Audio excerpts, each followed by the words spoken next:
వ్యయస్థానంలో సంచరిస్తున్న చంద్రుని యొక్క ప్రభావం వల్ల మిథున రాశి వారు ఈ రోజు ఎక్కువగా క్యాలరీలు ఉన్న ఆహారాన్ని మానండి. మీ వ్యాయామాల పట్ల ఏకాగ్రత ఉంచండి. ఆరోగ్యాన్ని జాగ్రత్తగా ఉంచుకోండి. ఈ రోజు కోసం బ్రతకడం, వినోదం కోసం విచ్చలవిడిగా ఖర్చు చేయడం అనే మీ స్వభావాన్ని ఒక్కసారి పరిశీలించుకోండి. అలాగే మీ భాగస్వామి మాటలకు లొంగడం కష్టం. మీ ప్రియమైన వ్యక్తి మీరు సంతోషంగా ఉండడం కోసం పనులు చేస్తారు. అలాగే సెమినార్లు, ఎగ్జిబిషన్ల వల్ల మీకు ఈరోజు కొత్త విషయాలు తెలుస్తాయి.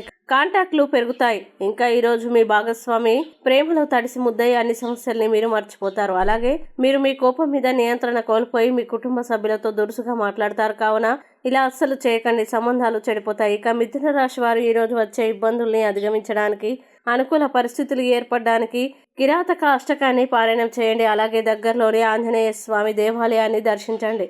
మంచి విశేషమైన శుభ ఫలితాలని పొందుతారు. ఈ వీడియోని లైక్ చేయండి, షేర్ చేయండి. మరియు మీరేమైనా సమస్యలతో బాధపడుతున్నట్లయితే వాటి పరిష్కారం కోసం మీరు స్క్రీన్ మీద కనిపిస్తున్న మా గురువుగారి నెంబర్కి కాల్ చేసి మీ సమస్యలకి తగిన పరిష్కారం పొందండి. ఖచ్చితంగా మీ సమస్య పరిష్కారం అవుతుంది. ఇంకా మీరు అనుకున్నటువంటి అన్ని పనుల్లో అంతా మంచి జరగాలని కోరుకుంటూ సర్వే జన సుఖినో భవంతు.